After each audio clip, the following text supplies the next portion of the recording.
Au nom du Père et du Fils et du Saint-Esprit, que la grâce de notre Seigneur Jésus-Christ, tout l'amour de Dieu le Père, la communion de l'Esprit Saint soit toujours avec vous. Frères et sœurs, en ce vendredi de Carême, nous venons de vénérer la couronne d'épines cet après-midi avec un nombre considérable de fidèles. Et ce soir, nous nous retrouvons autour de cet autel, après les vêpres, pour célébrer l'Eucharistie. Puis, nous prierons autour de la couronne d'épines à nouveau.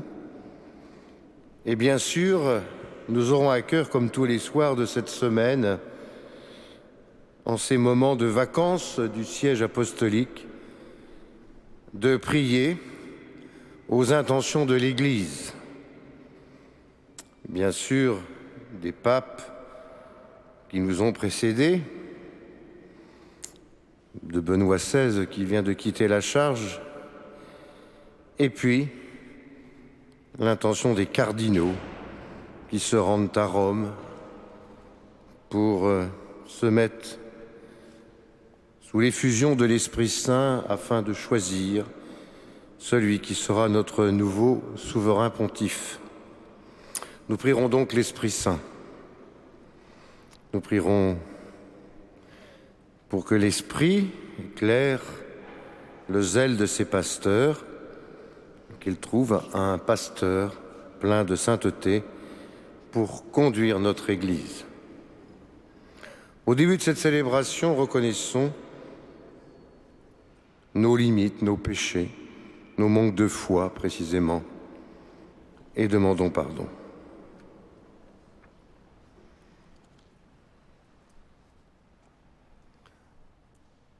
Je confesse à Dieu Tout-Puissant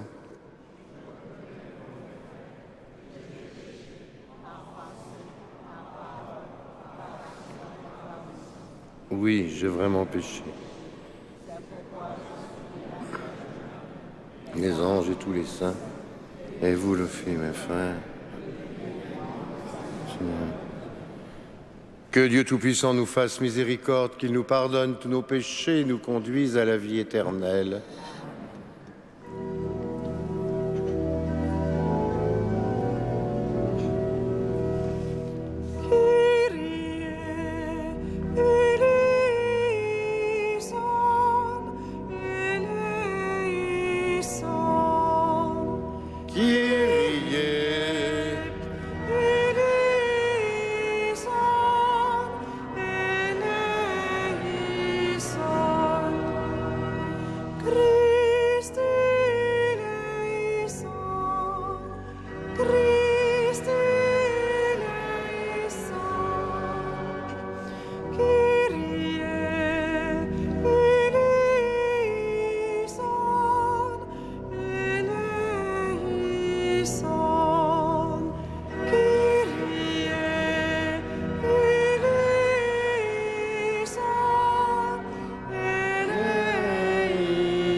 Prions le Seigneur.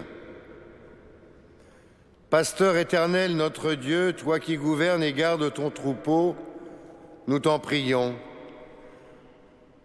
En ton immense bonté, accorde à ton Église un pasteur qui te soit agréable par la sainteté et le zèle et qui nous guide avec une attentive sollicitude par Jésus le Christ notre Seigneur. Vous pouvez vous asseoir.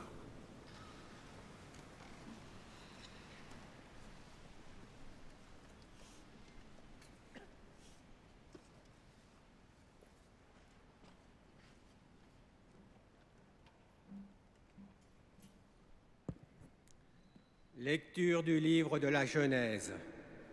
Jacob aimait Joseph plus que tous ses autres enfants, parce qu'il était le fils de sa vieillesse, et il lui fit faire une tunique de grand prix.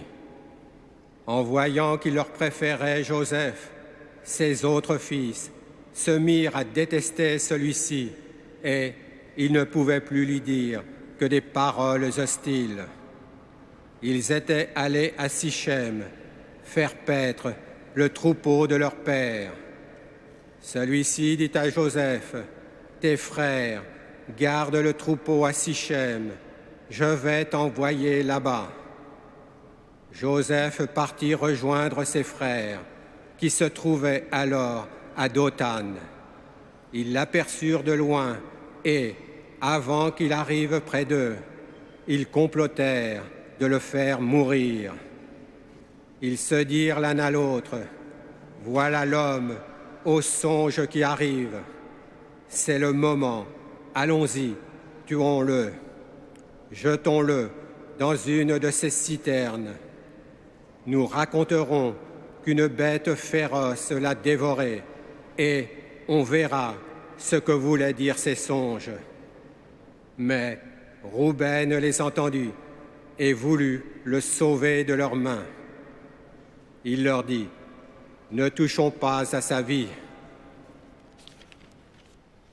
Et il ajouta, « Ne répandez pas son sang, jetez-le dans cette citerne du désert, mais sans le frapper. » Ils voulaient le sauver de leurs mains et le ramener à son père. Dès que Joseph eut rejoint ses frères, ils le dépouillèrent de la tunique précieuse qu'il portait. Ils se saisirent de lui et le jetèrent dans la citerne, qui était vide et sans eau. Ils s'assirent ensuite pour manger. En levant les yeux, ils virent une caravane d'Ismaélites qui venait de Galade. Leurs chameaux étaient chargés d'aromates, de baume et de myrrhe qu'ils allaient livrer en Égypte. Alors Juda dit à ses frères, « Quel profit aurions-nous à tuer notre frère et à dissimuler sa mort? Vendons-le plutôt aux Ismaélites et ne portons pas la main sur lui, car il est du même sang que nous, c'est notre frère. » Les autres l'écoutèrent. Quand la caravane arriva, ils retirèrent Joseph de la citerne. Ils le vendirent pour 20 pièces d'argent aux Ismaélites, et ceux-ci l'emmenèrent en Égypte. Parole du Seigneur.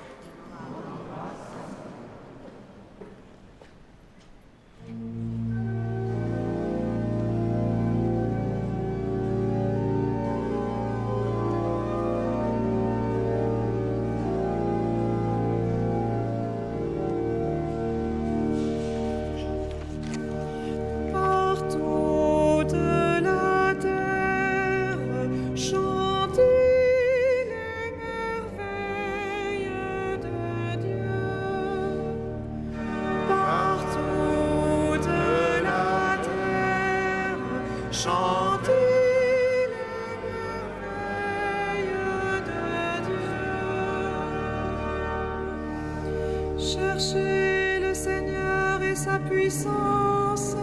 Souvenez-vous des merveilles qu'il a faites. Vous, la race d'Abraham, son serviteur, les fils de Jacob qu'il a choisis. Partout de la terre, chantez les merveilles de Dieu. Il appela sur ce pays la famine, le privant de toute ressource. Mais devant eux, il envoya un homme, Joseph, qui fut vendu en esclave. Partout de la terre, chantez les merveilles de Dieu. On lui met aux pieds des entraves, on lui passe les fers au cou. Il souffrait pour la parole du Seigneur jusqu'au jour où s'accomplit sa prédiction. Partout de la terre, chantez les merveilles de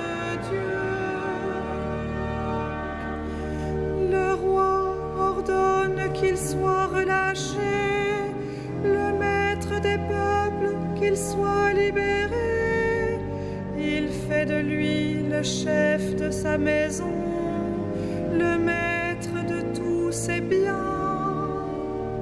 Par toute la terre, chantez les merveilles de Dieu.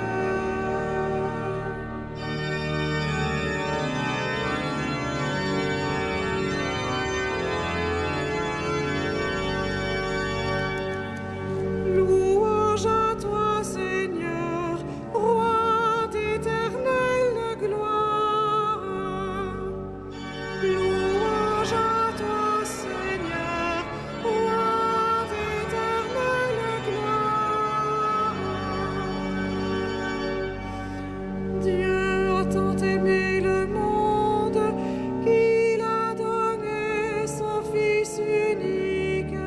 Tout homme qui croit en lui possède la vie éternelle.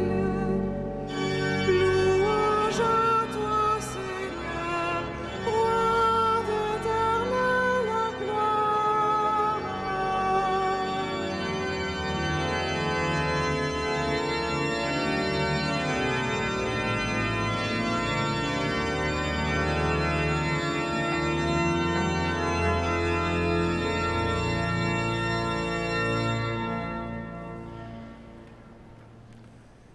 Le Seigneur soit avec vous. Évangile de Jésus-Christ selon saint Matthieu. Jésus disait aux chefs des prêtres et aux pharisiens: écoutez cette parabole. Un homme était propriétaire d'un domaine. Il planta une vigne, l'entoura d'une clôture, creusa un pressoir, y bâtit une tour de garde. Puis il la donna en fermage à des vignerons et partit en voyage. Quand arriva le moment de la vendange, il envoya ses serviteurs auprès des vignerons pour se faire remettre le produit de la vigne. Mais les vignerons se saisirent des serviteurs, frappèrent l'un, tuèrent l'autre, lapidèrent le troisième. De nouveau, le propriétaire envoya d'autres serviteurs, plus nombreux que les premiers. Mais ils furent traités de la même manière. Finalement, il leur envoya son fils en se disant: ils respecteront mon fils. Mais voyant le fils, les vignerons se dirent entre eux: voici l'héritier, allons-y, tuons-le, nous aurons l'héritage. Ils se saisirent de lui, le jetèrent hors de la vigne et le tuèrent. Eh bien, lorsque le maître de la vigne viendra, que fera-t-il à ces vignerons? On lui répond: ces misérables, il les fera périr misérablement. Il donnera la vigne en fermage à d'autres vignerons qui en remettront le produit en temps voulu. Jésus leur dit: n'avez-vous jamais lu dans les Écritures: la pierre qu'ont rejetée les bâtisseurs est devenue la pierre angulaire. C'est là l'œuvre du Seigneur, une merveille sous les yeux. Aux choses je vous le dis, le royaume de Dieu vous sera enlevé pour être donné à un peuple qui lui fera produire son fruit. Les chefs des prêtres et les pharisiens, en entendant ces paraboles, avaient bien compris que Jésus parlait d'eux. Tout en cherchant à l'arrêter, ils eurent peur de la foule, parce qu'elle le tenait pour un prophète. Acclamons la parole de Dieu. Louange à toi, Seigneur Jésus.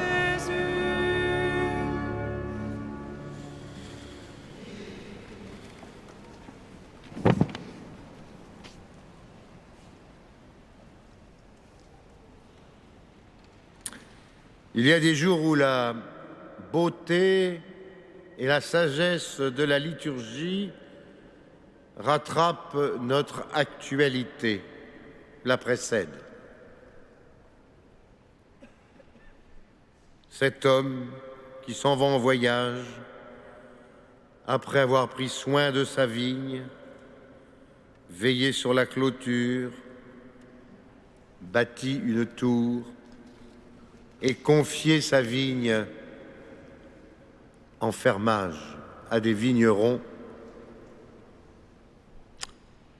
Évidemment, cela peut évoquer cet envol hier de Benoît XVI. Il part en voyage. Il l'a voulu ainsi. Et il y a longtemps que lui, le serviteur des serviteurs,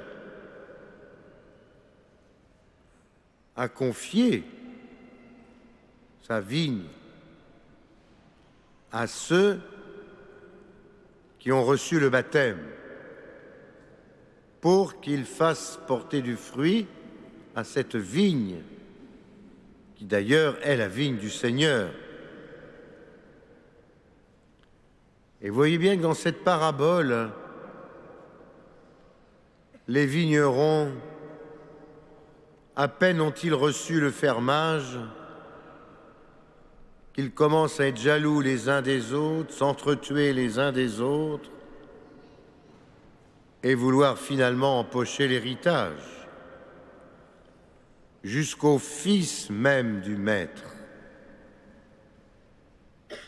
N'y aurait-il donc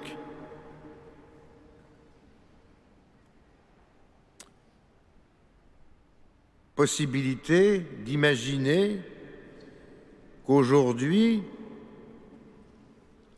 ces jalousies, ces méchancetés, ces profanations du Maître, Jésus, soient une nouveauté? Il n'y aurait que les journalistes pour porter ce genre de jugement. Car depuis le temps du Christ, on sait bien que déjà, l'homme est l'homme. Le serviteur et même le serviteur est le serviteur. Et que tout en étant serviteur, ayant reçu l'héritage, le fermage, il oublie d'où lui vient cet héritage pour se lancer dans une course effrénée de pouvoir, de lutte, de mort, et d'oublier le pourquoi du salut qui lui est donné par le Christ, l'obligation de résultat qui est de produire du fruit en temps voulu et de le remettre. La promesse du Christ à la fin de cette parabole est terrible. Le royaume de cieux vous sera enlevé pour être donné à un peuple qui lui fera produire du fruit. Il faut que nous-mêmes nous mesurions ce que cela veut dire. Et en particulier, si nous nous lançons, comme les chefs des prêtres et les pharisiens, dans un discours pour expliquer qu'on avait entendu ces paraboles, qu'on avait compris ces paraboles, qu'on avait bien compris depuis longtemps ce que Jésus veut dire, et même qu'on comprenait que Jésus parlait de nous. Si on fait ça, n'oublions pas que dans le quart d'heure qui suit, les chefs des prêtres et les pharisiens, ayant pourtant bien compris que Jésus parlait d'eux, se lancent dans une illustration incroyable de cette parabole, tout en cherchant à l'arrêter. Ils eurent peur de la foule parce qu'elle le tenait pour un prophète. Nous sommes, nous aussi, capables en même temps de professer notre foi, de baptiser et de confirmer, de dire que nous comprenons les paraboles de Jésus, de savoir que Jésus s'adresse à nous, et dans le quart d'heure qui suit, de le trahir pour chercher à le confisquer, l'arrêter au profit de notre pouvoir, même de notre pouvoir spirituel. Alors, en ce temps où nous entendons tant de choses sur les luttes d'intérêts, sur les pronostics et sur je ne sais quel pari sur l'avenir de l'Église, En ce temps de vacances du siège, n'ajoutons pas nos voix à celles et ceux qui font de la succession de Pierre une nouvelle bande dessinée d'Astérix et d'Obélix. N'ajoutons pas nos voix à ceux qui imaginent que le successeur de Pierre sera choisi comme on choisit des hommes politiques. N'ajoutons pas nos voix à ceux qui font passer leur propre intérêt avant l'intérêt suprême de servir la vigne. Et par ailleurs, ne soyons pas surpris, ni même scandalisés, si nous trouvons dans la situation de voir des fils et des filles de Dieu qui, plutôt que de faire fructifier l'héritage, veulent s'en emparer au seul profit de leur propre profit, de leur propre orgueil, de leur propre volonté de pouvoir et de puissance. Eh bien, leur sort est scellé.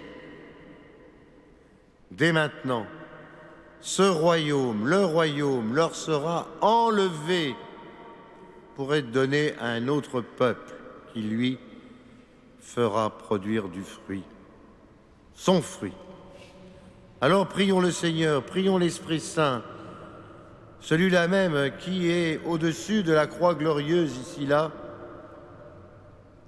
pour qu'il nous donne la possibilité de découvrir à la fois notre péché, mais surtout l'espérance extraordinaire que nous promet le Christ en nous disant par avance que si nous sommes de vrais fils désintéressés, nous participerons aux produits et aux fruits du salut éternel. Amen.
Prions ensemble au moment d'offrir le sacrifice de toute l'Église.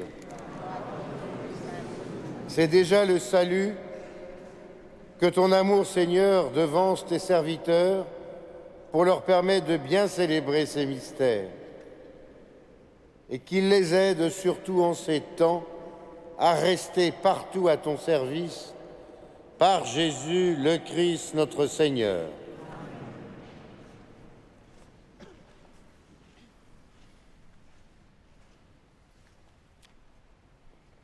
Le Seigneur soit avec vous.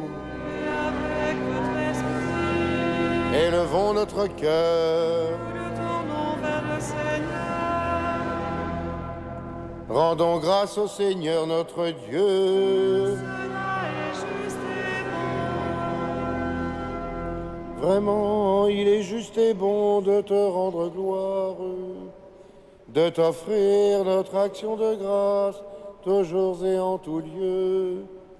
À toi, Père très saint, Dieu éternel et tout-puissant, car tu veux, par notre jeûne et nos privations, réprimer nos penchants mauvais, élever nos esprits, nous donner la force et enfin la récompense par le Christ notre Seigneur. C'est par lui que les anges célèbrent ta grandeur, que les esprits bienheureux adorent ta gloire, que s'inclinent devant toi les puissances d'en haut et tressaillent d'une même allégresse les innombrables créatures des cieux. À leur hymne de louange, laisse-nous joindre nos voix pour chanter et proclamer.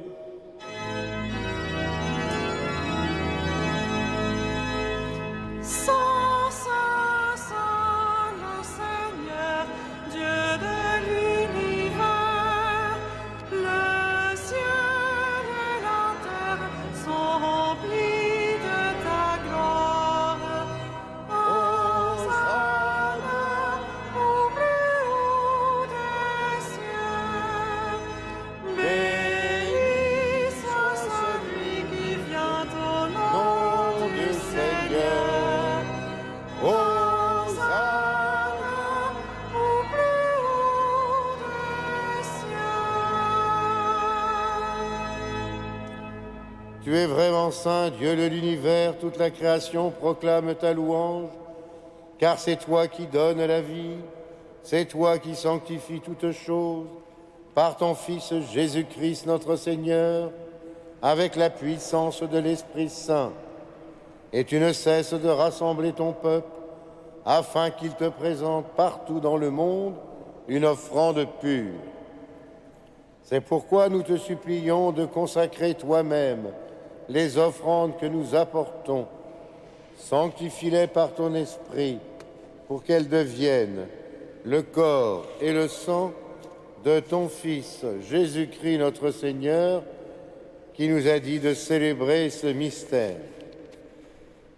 La nuit même où il fut livré, il prit le pain. En te rendant grâce, il le bénit, il le rompit et le donna à ses disciples en disant : « Prenez et mangez-en tous, ceci est mon corps livré pour vous. »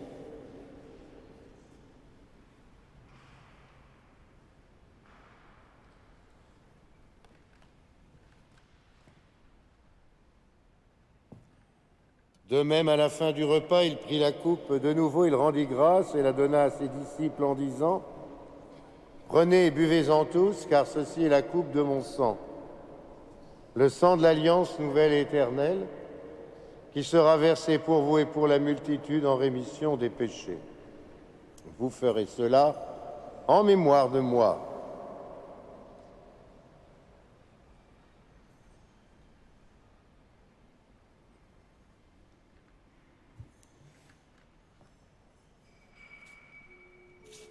Il est grand le mystère de la foi. Nous proclamons ta mort, Seigneur Jésus. Nous célébrons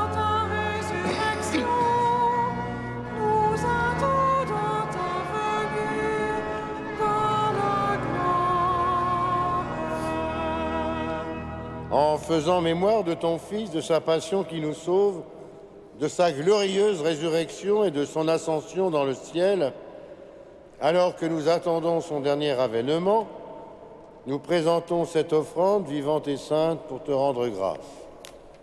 Regarde, Seigneur, le sacrifice de ton Église, daigne y reconnaître celui de ton Fils, qui nous a rétablis dans ton alliance.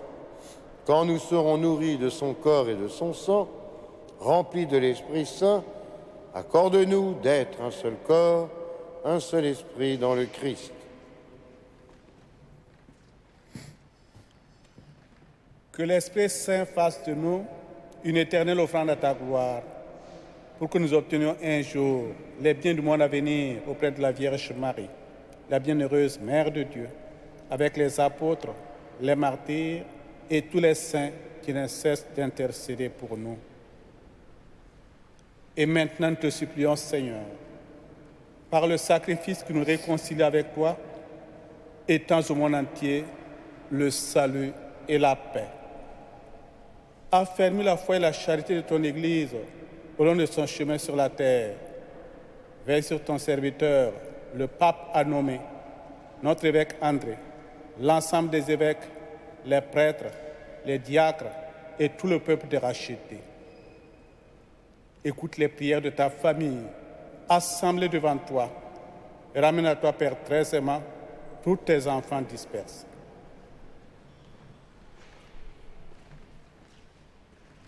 Pour nos frères défunts, spécialement pour Marguerite, qui nous est confiée ce soir, pour aussi le cardinal Honoré, qui vient de décéder, ainsi que Monseigneur Vanel,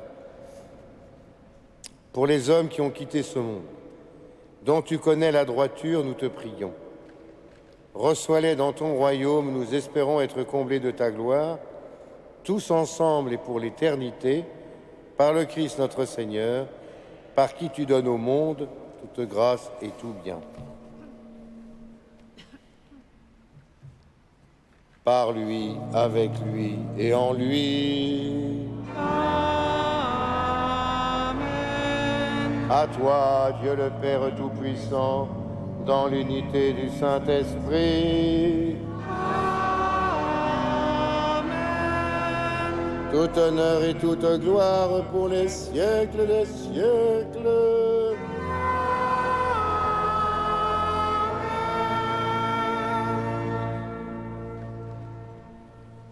Frères et sœurs, dans un grand moment de foi, nous allons redire ce Notre Père. Ce Notre Père que dans cette cathédrale, des milliers de personnes ont redit avec gravité au moment des obsèques du Père Delfieux, il y a 2 jours. Et hier soir, autour du cardinal, pour cette messe d'adieu.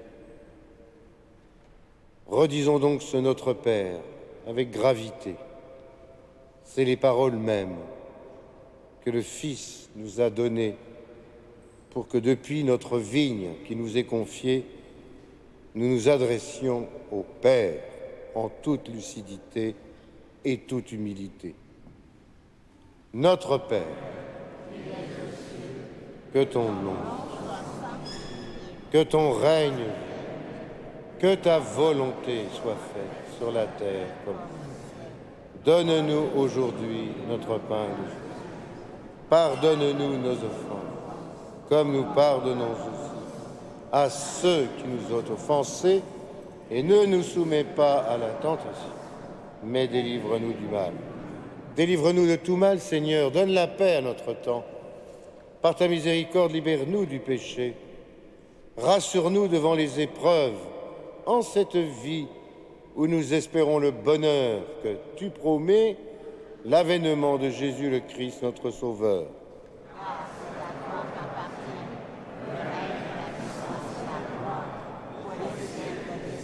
Seigneur Jésus-Christ, tu as dit à tes apôtres, je vous laisse la paix, je vous donne ma paix. Ne regarde pas nos péchés, mais la foi de ton Église. Pour que ta volonté s'accomplisse, donne-lui toujours cette paix. Conduis-la vers l'unité parfaite, toi qui règnes pour les siècles des siècles. Amen.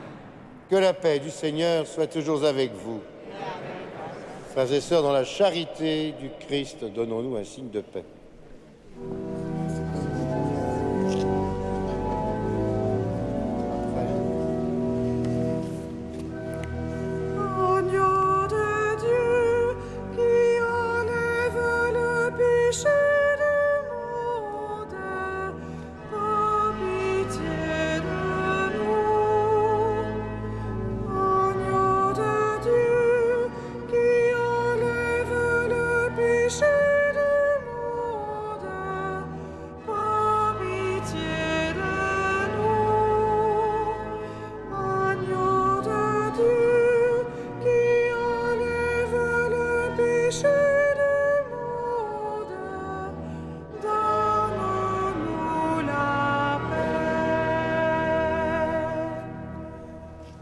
Heureux sommes-nous d'être ce soir, une fois de plus, les invités au repas du Seigneur.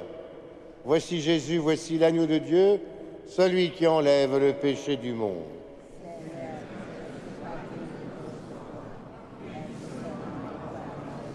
Que le corps et le sang du Christ nous gardent pour la vie éternelle.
devant la couronne d'épines, la couronne du Christ, nous prions l'Esprit Saint, l'Esprit de Dieu, l'Esprit du Fils, et nous l'implorons pour qu'il vienne éclairer le collège des cardinaux réunis à Rome. Nous chantons donc le Veni Creator Spiritus.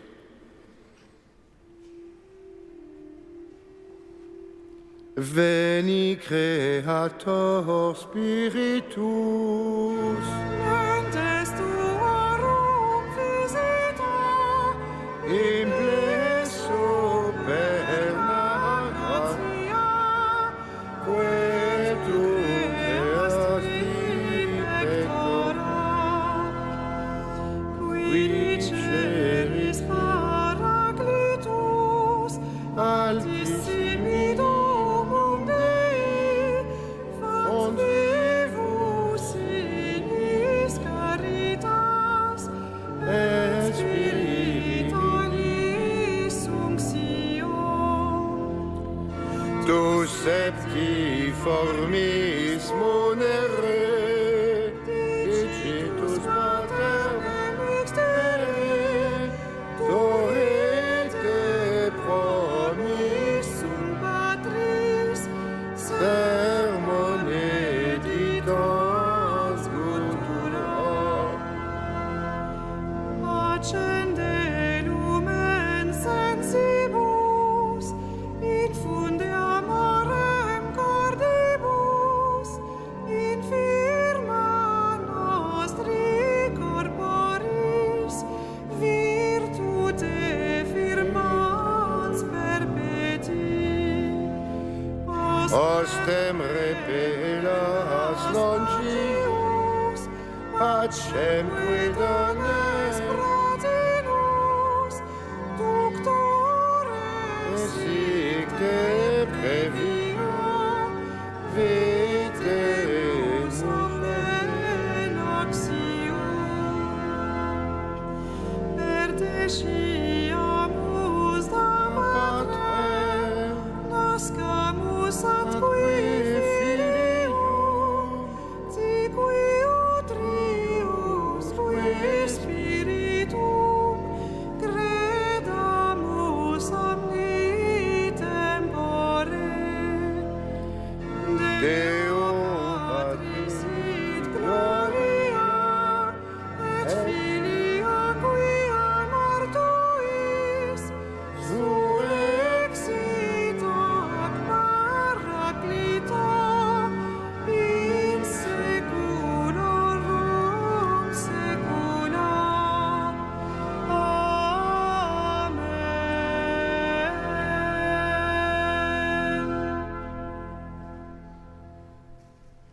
Adressons maintenant au Seigneur notre supplication et chantons le refrain « Ô Seigneur, envoie ton esprit ».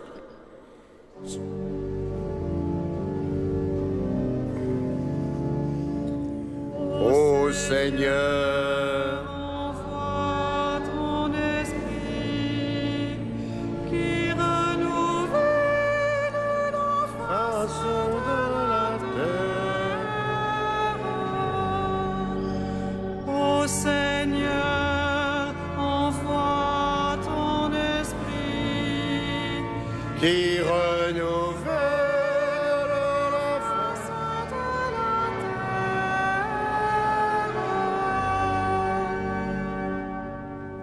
Sur ta sainte Église qui veille dans la prière, Seigneur, envoie ton Esprit Saint.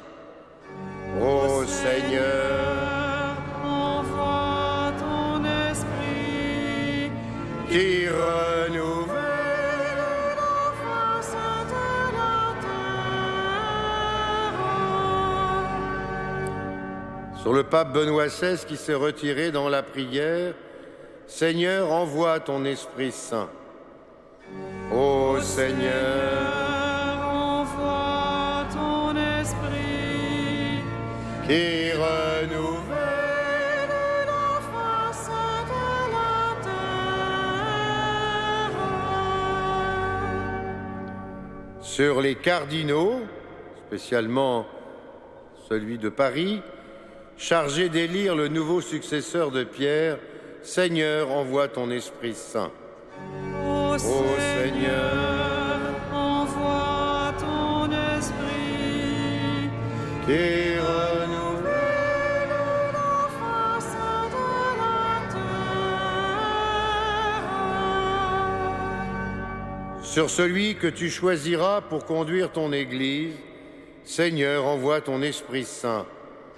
Ô Seigneur, envoie ton esprit qui renouvelle la face de la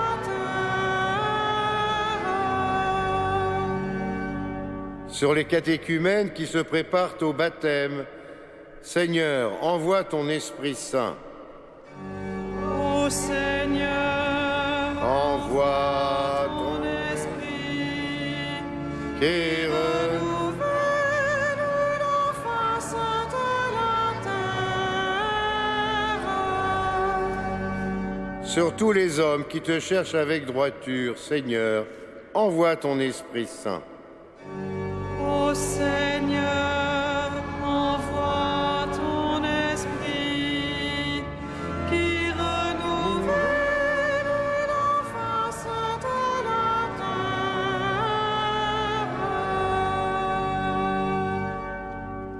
Et maintenant, nous allons nous asseoir pour écouter une lecture.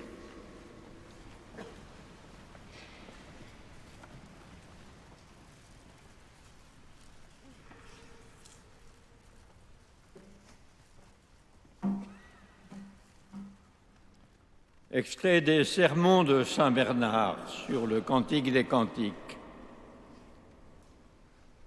Où notre faiblesse peut-elle trouver repos et sûreté, sinon dans les plaies du Sauveur? Je demeure là, avec une confiance d'autant plus grande que Jésus est plus puissant pour me sauver. L'univers vacille et chancelle. Mon corps d'argile m'accable de tout son poids. Satan dresse ses pièges, mais je ne culbute pas. Je ne tombe pas, parce que je suis solidement établi sur le roc inébranlable. Je sais que j'ai péché gravement. Ma conscience me le reproche, mais je ne perds pas courage. Je me rappelle les plaies de mon Sauveur, qui a été blessé pour nos iniquités. Qu'y a-t-il de si mortel qui ne soit guéri par la mort rédemptrice du Christ? Ils ont percé ses mains, ses pieds. Ils ont aussi percé son côté d'un coup de lance. À travers ces plaies ouvertes, je peux, ainsi qu'il est dit dans le Deutéronome, sucer le miel du rocher et l'huile de la pierre dure. C'est-à-dire que je peux, par les plaies du Christ, goûter et voir combien doux est le Seigneur. Il formait des pensées de paix et je n'en savais rien. Car qui connaît les desseins du Seigneur? Qui a jamais été son conseiller? Mais les clous qui pénétrèrent sa chair sont devenus pour moi la clé qui m'a permis de pénétrer dans le mystère de ses desseins. Comment, en effet, ne pas voir à travers de si larges ouvertures? Ces clous et ces plaies crient que dans le Christ, Dieu s'est vraiment réconcilié le monde. Le fer l'a transpercé jusqu'au cœur afin qu'il sût dès lors compatir aux souffrances de notre nature si fragile. Le secret de son cœur se révèle par les ouvertures de son corps. Le grand mystère de la tendresse de Dieu est à découvert. Voici, au grand jour, sa miséricordieuse bonté qui nous amènera d'en haut la visite du soleil levant. Et pourquoi sa tendresse ne se montrerait-elle pas par ses blessures? En effet, comment pourriez-vous nous montrer, Seigneur, mieux que par vos blessures, votre bonté, votre miséricorde et l'immensité de votre amour? Et si la miséricordieuse bonté de Dieu s'étend d'éternité en éternité, alors moi aussi, je chanterai éternellement la miséricorde du Seigneur.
Prions encore le Seigneur.